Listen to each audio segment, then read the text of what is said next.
작년에 미국의 여론조사 기관이죠. 퓨 리서치 센터가 이 한국을 비롯해 선진국 17개국 성인 19,000명을 대상으로 설문조사를 실시했습니다.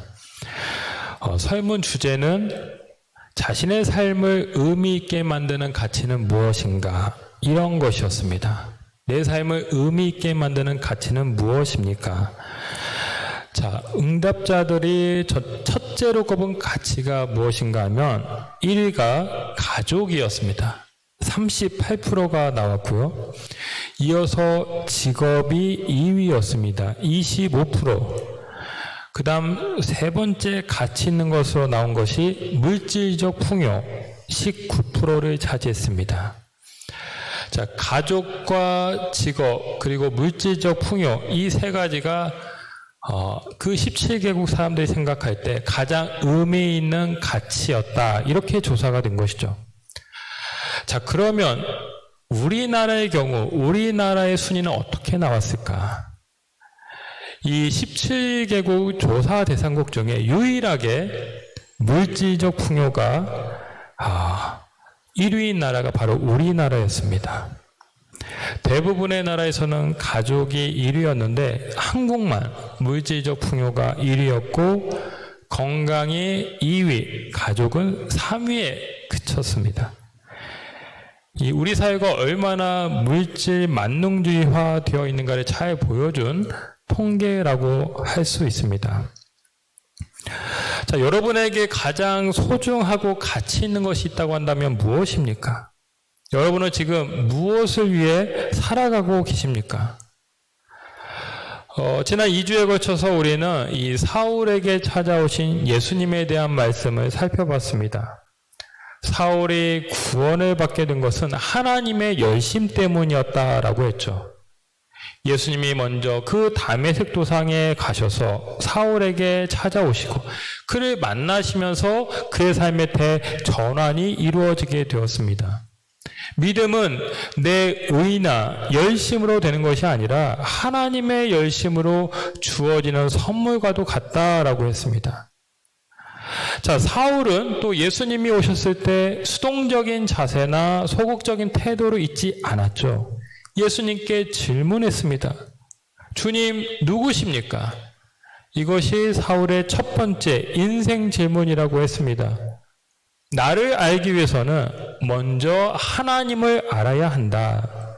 하나님을 알기 위해서는 하나님을 인격적으로 만나야 한다라고 말씀을 드렸습니다. 자, 오늘은 이 사울이 예수님께 했던 두 번째 질문을 살펴보려고 하는데 이 질문을 다루기에 앞서서 사울의 이름에 대해서 잠시 설명을 좀 드려야 될 것 같습니다. 여러분 잘 아시는 대로 이 사울에게는 또 다른 이름이 있었죠. 바로 바울이란 이름입니다.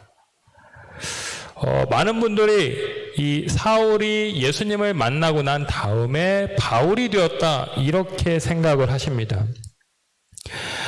다시 말해 사울이 회심하고 난 다음에 바울로 계명을 한 것이다 이렇게 생각을 하는데 엄밀히 말하면 그렇지는 않습니다. 여러분 사울은 히브리식 이름입니다. 그리고 바울은 헬라식 이름입니다. 즉 같은 이름이라는 것이죠. 이 사울이 예수님을 만나기 전에는 히브리식 이름으로 살아가는데 아무런 문제가 없었습니다. 그는 원래 히브리 사람이었고 또 유대인들과 늘 어울렸기 때문에 그 사울이란 이름을 가지고 사는데 아무런 불편이 없었던 것이죠.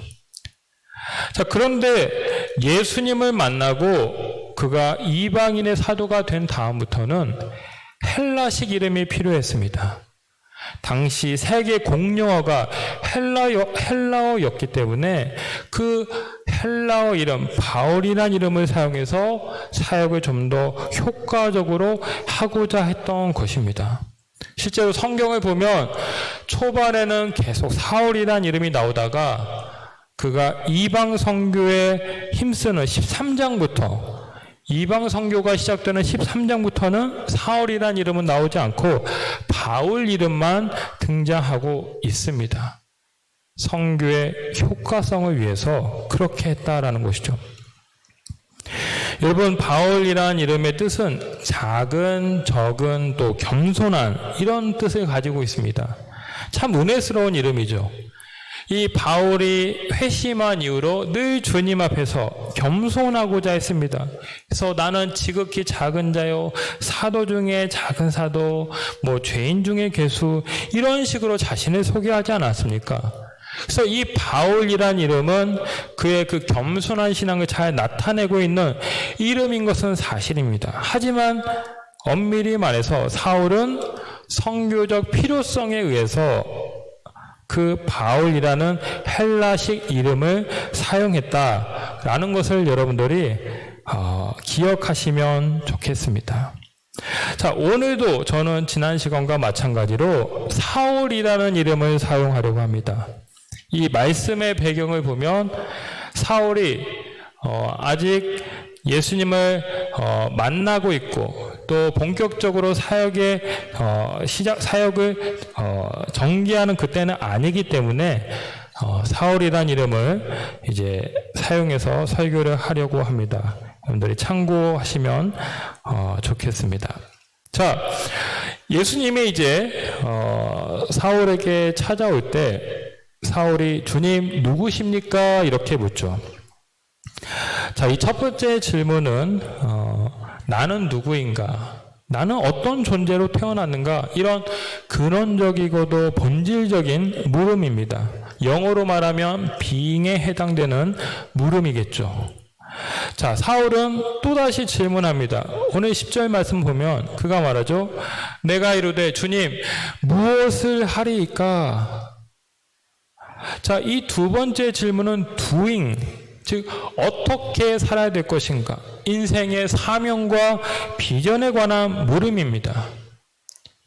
내가 주 안에서 어떤 존재인지를 발견했다고 한다면 이제 어떻게 살아야 될 것인가, 주님 안에서 주님의 자녀로 사는 삶이란 무엇인가, 여기에 대해서 고민하면서 묻고 있는 질문인 것입니다. 여러분, 사울이 이 주님께 내가 무엇을 해야 됩니까? 이런 질문을 하고 있는데 여기에서 우리가 한 가지 주목해야 될 것이 있습니다. 이 성경을 자세히 보면 첫 번째 질문과 두 번째 질문 사이에 조금의 주저함이나 머뭇거림이 없음을 보게 됩니다. 다시 말해서 이 사울이 예수님께 첫 번째 질문을 하고 예수님의 대답을 듣죠. 나는 내가 박해하는 예수다. 이런 대답을 들었을 때 사울은 이렇게 말할 수도, 이렇게 반응할 수도 있었을 것입니다. 아니, 제가 박해한 주님이시라고요? 제가 지금 너무 혼란스러운데 저에게 좀 시간을 주십시오. 제가 좀 고민해보고 다시 말씀드리겠습니다. 이런 식의 판단과 생각을 위한 그런 반응을 저가 할 수도 있었겠죠. 하지만 여기 사울이 보시면 그 예수님의 대답을 들었을 때 그는 곧장 이어서 주님께 말합니다. 내가 무엇을 해야 합니까? 내가 어떻게 살아야 합니까? 여러분, 이런 사울의 반응이 무엇을 의미합니까? 하나님의 그 말씀, 하나님의 그 임재 앞에서 즉각 순종하는 태도를 보여주고 있습니다. 주님을 만난 다음에 이 주님에 대한 확신을 갖게 되어서 저가 이제 전적으로 주님을 신뢰하고 주님의 뜻을 구하면서 그 뜻에 순종하고자 하는 그 분명한 태도를 가졌다라는 것입니다. 여러분, 우리가 살다 보면 신중해야 될 때가 있죠. 어떤 중요한 일 앞에서 시간을 갖고 천천히 생각을 정리할 필요가 물론 있습니다. 이게 도대체 무슨 상황인가 분석하고 거기에 대해서 곰곰이 생각해보는 그런 일들 필요하죠.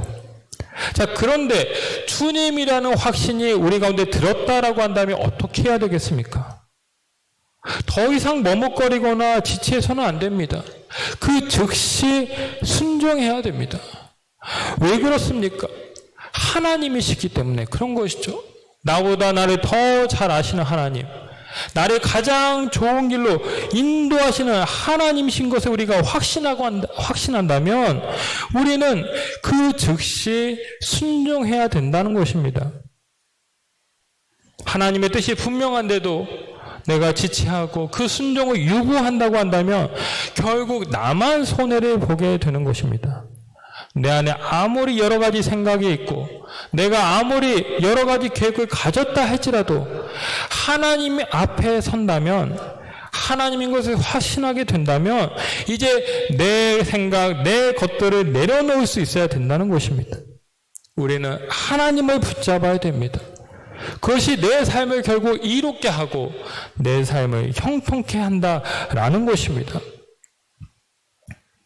여러분, 복음서를 보면 이 예수님의 공생의 초기와 관련해서 아주 흥미로운 장면을 보게 됩니다. 이 예수님의 등장 이전에 먼저 세례 요한이 사람들에게 세례를 주죠. 그리고 예수님의 오심을 준비하게 합니다. 자, 이제 하나님의 때가 되어서 예수님이 그 세례 요한에게 나아가고 그 세례 요한으로부터 세례를 받으시죠. 자, 물에서 예수님이 올라오실 때 하늘에서 하나님의 음성이 들리게 됩니다. 이는 내 사랑하는 아들이요 내 기뻐하는 자라. 자, 이 예수님께서 바로 그리스도라는 것을 하나님께서 확인시켜 주신 말씀입니다. 자, 하나님께서 공식적인 메시지를 보내주십니다. 또 요한으로부터 예수님은 세례를 받았습니다. 이제 예수님께서 곧장 사역에 들어가셔도 전혀 이상하지 않을 것 같은 상황이라는 것입니다. 어쩌면 예수님 마음속에 내가 30년이나 무명으로 지내면서 이 때를 기다렸으니 이제 비로소 주님의 뜻을 이루어야겠다, 이런 마음을 가지고 예수님도 이제 사역에 임하려 하였을지 모르겠습니다. 그런데 여러분, 마태복음 4장을 보면 참으로 엉뚱한 생뚱맞은 장면이 나타나죠. 갑자기 성령이 나타나셔서 예수님을 이끌고 광야로 가십니다. 거기서 무려 40일간 금식을 하게 하시고 마귀의 시험을 받도록 하시죠. 더 놀라운 것은 이것입니다. 성령님께서 그렇게 예수님을 이끌어 가실 때 예수님이 어떻게 하셨을까요?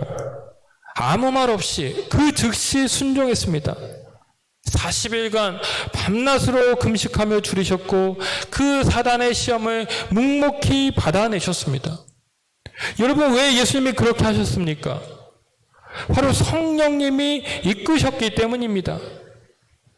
하나님의 아들로서 그 때를 위해 오셨지만 또 30년을 준비하시면서 예수님 마음에도 여러 가지 의욕과 하시고자 하는 그런 다양한 생각들이 있었겠지만 하나님을 신뢰하면서 하나님 뜻에 따르는 삶을 사신 것입니다.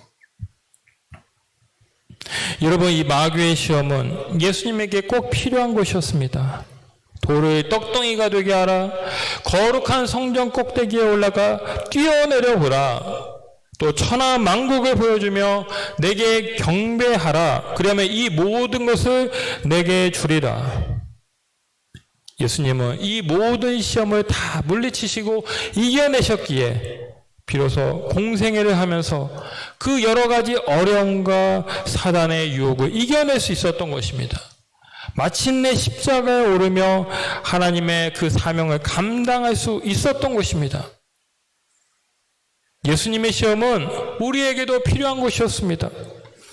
예수님이 미리 시험을 받으심으로써 마귀가 어떻게 성도를 유혹하고 그 마귀 유혹 앞에서 우리가 어떻게 대처해야 되는가, 이것을 우리가 잘 알게 되었습니다. 예수님의 그 순종, 즉각적인 순종으로 말미암아 우리가 이런 유익을 누리게 되었다라는 것입니다.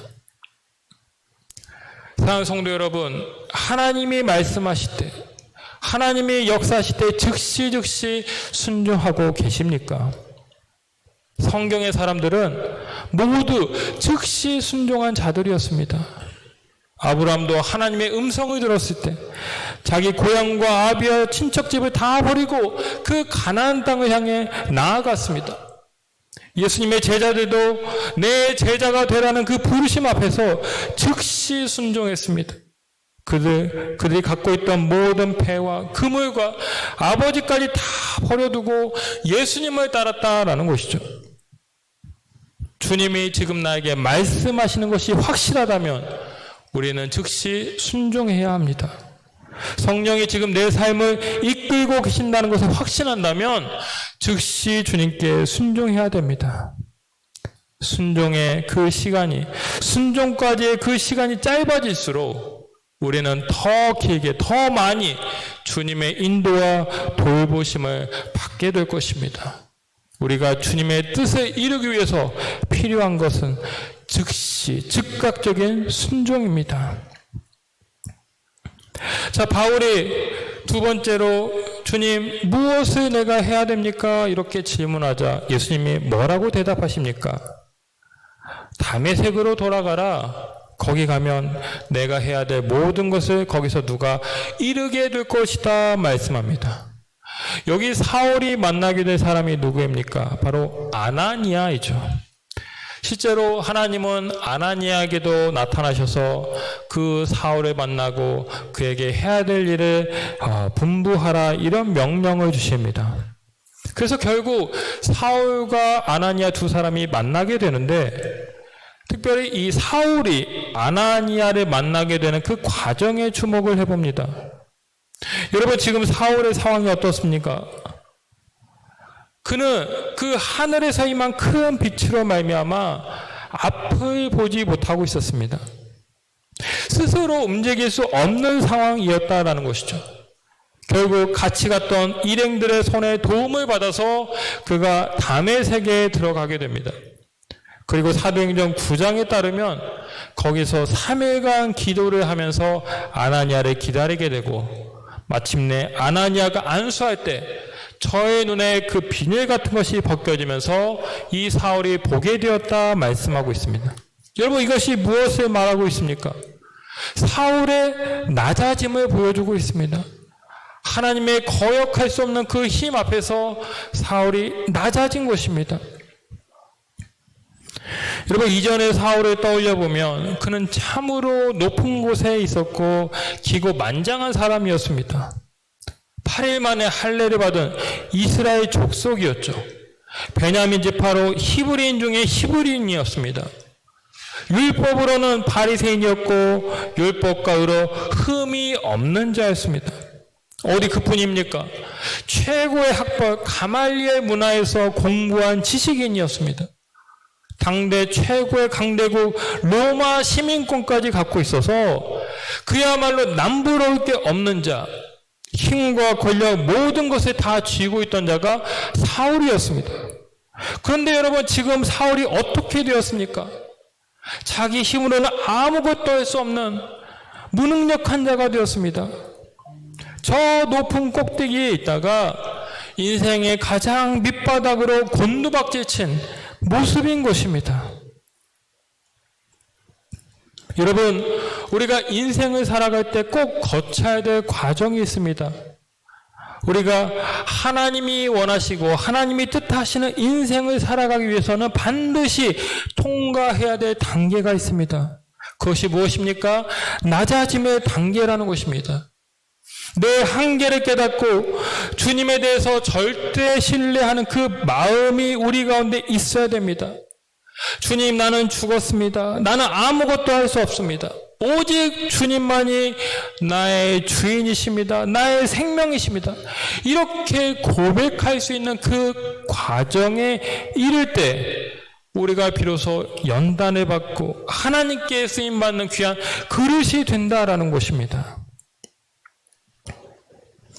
우리는 고난이라는 단어를 참 싫어합니다. 그저 인생의 탄탄대로를 걷고 싶어 하죠. 성공 가도를 향해서 쉼 없이 달려가고 싶어 하는 것이 우리들의 속마음입니다.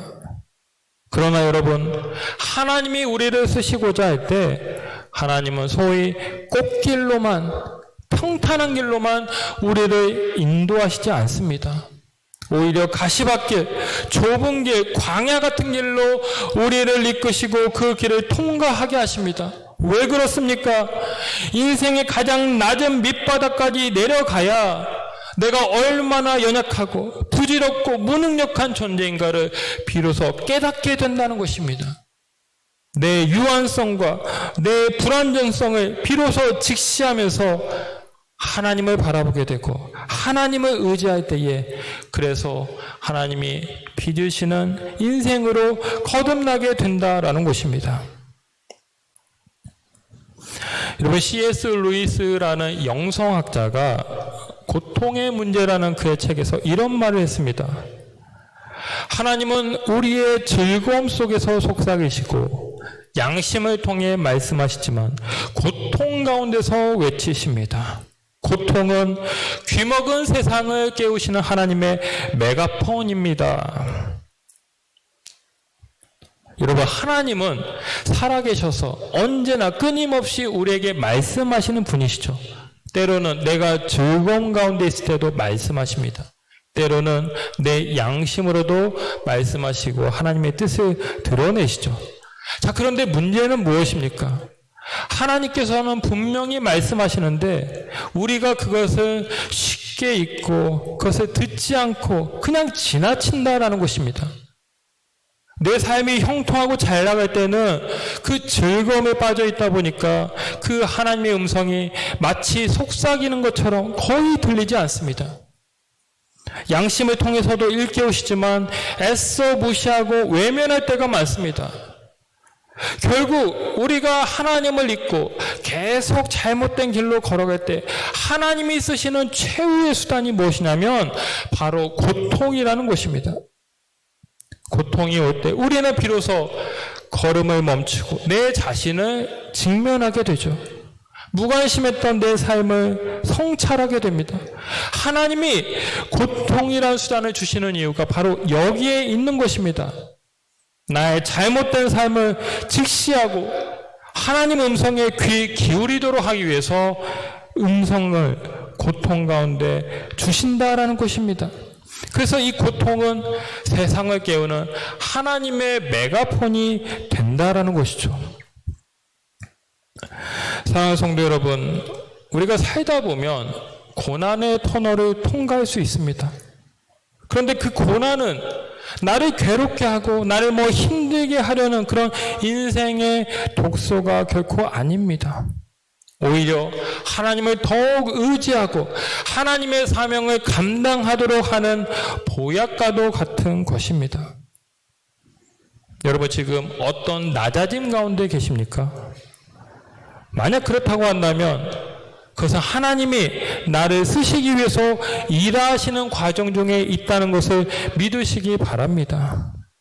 나의 한계를 인정하고 오직 예수님만을 의지해서 주님의 사명자로 거듭나게 하시려는 그 하나님의 뜻이 그 가운데 숨어 있다는 것을 여러분들 믿으시기 바랍니다. 오늘 아나니아를 만난 사울이 이제 비로소 눈을 뜨게 되죠. 그리고 아나니아를 통해서 사울은 하나님의 음성을 듣게 됩니다. 우리 15절 말씀 우리 같이 한번 읽어보시겠습니다. 15절입니다. 내가 그를 위하여 모든 사람 앞에서 내가 보고 들은 것의 증인이 되리라. 아멘. 자, 여러분, 예수님께서 승천하시기 전에 제자들에게 주신 마지막 유언을 기억하십니까? 오직 성령이 너에게 임하시면 너희가 권능을 받고 예루살렘과 온 유대와 사마리아와 땅끝까지 이르러 내 증인이 되리라. 증인이 되리라. 이 말씀을 마지막 당부로 주시고 승천하셨는데 지금 예수님은 사울에게도 같은 말씀을 하시고 있습니다. 너는 내 증인이 되라. 너처럼 예수를 모르던 자들이 예수님을 믿고 이제 주님의 또 다른 증인이 될 수 있도록 복음을 증거하는 삶을 살라.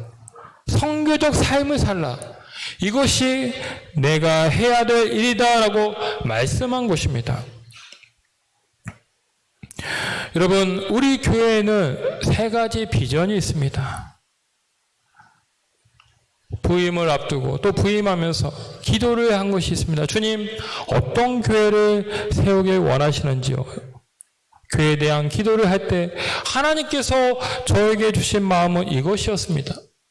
다른 어떤 것을 하려 하지 말고 그저 교회다운 교회를 세워라. 교회적 본질이 살아있는 교회, 그 교회를 말씀하셨습니다. 그래서 나온 비전이 사랑 공동체, 제자 공동체, 선교 공동체이죠. 여러분, 특별히 이 세 번째 선교는 교회의 존재 이유를 보여주는 아주 중요한 가치입니다. 예수님이 이 세상을 떠나시면서 교회를 세우신 이유가 무엇입니까? 예수님을 대리하는 대리자가 되라는 말씀인 것이죠. 예수님의 뜻을 품고 이 세상 곳곳으로 나아가 복음을 전하는 곳이 되라고 만들어주신 것이 바로 교회인 것입니다. 교회에 여러 가지 기능이 있습니다. 또 교회가 하는 여러 가지 사역이 있지만 가장 중요한 기능, 가장 중요한 사역은 바로 이 복음을 전하는 것, 선교인 것입니다.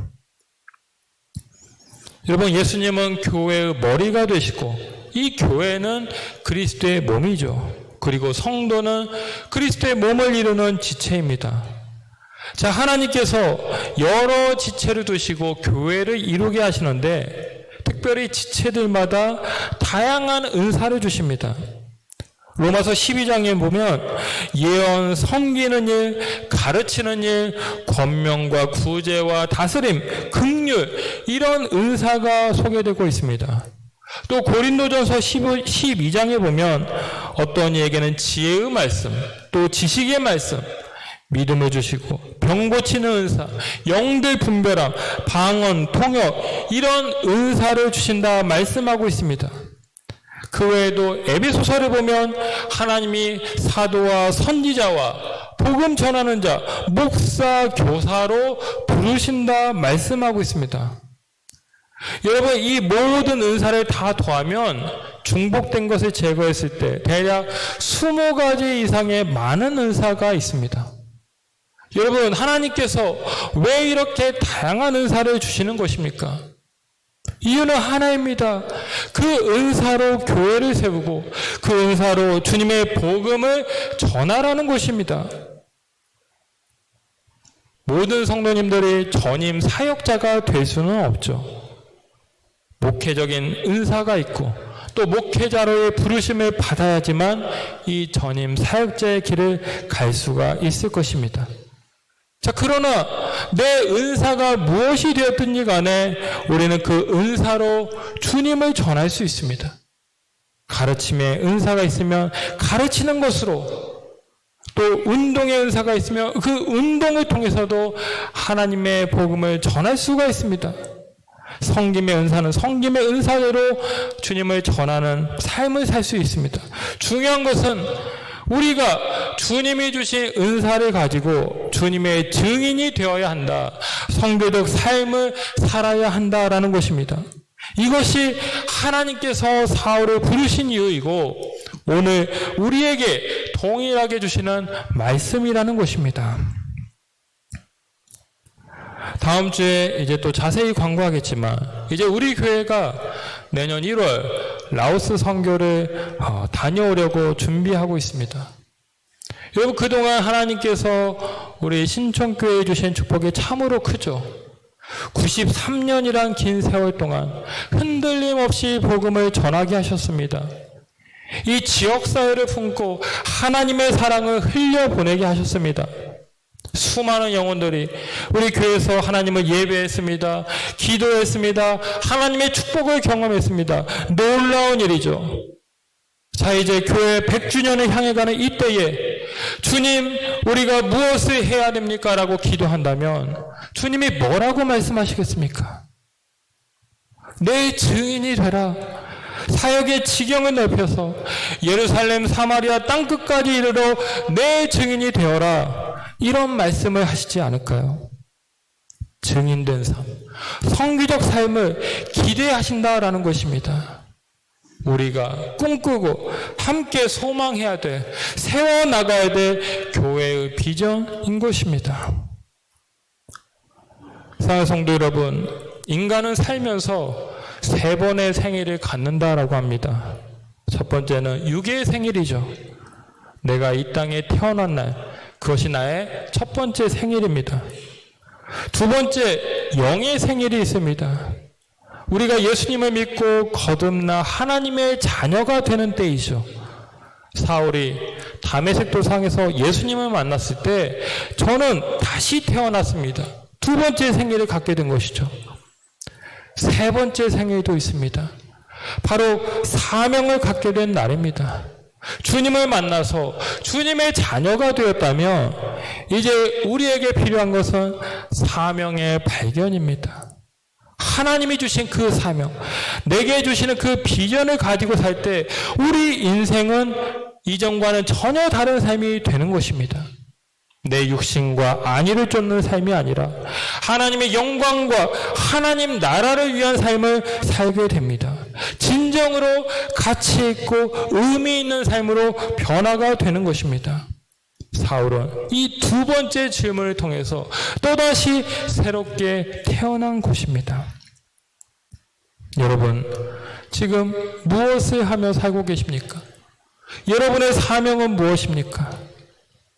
하나님이 말씀하실 때, 하나님이 임재하시고 하나님이 분명하게 말씀하실 때 즉시 순종하는 은혜가 있기 바랍니다. 나의 한계를 인정하고 오직 주님 앞에 엎드려서 하나님의 능력으로 새 힘을 얻고 새로워지는 그런 은혜가 여러분들 가운데 있기를 간절히 축복합니다. 하나님이 주시는 사명을 발견하고 성교적 삶을 살아내어서 진정으로 가치 있는 인생, 참으로 하나님이 기뻐하시는 인생의 주인공들 다 되시기를 주님의 이름으로 축원합니다.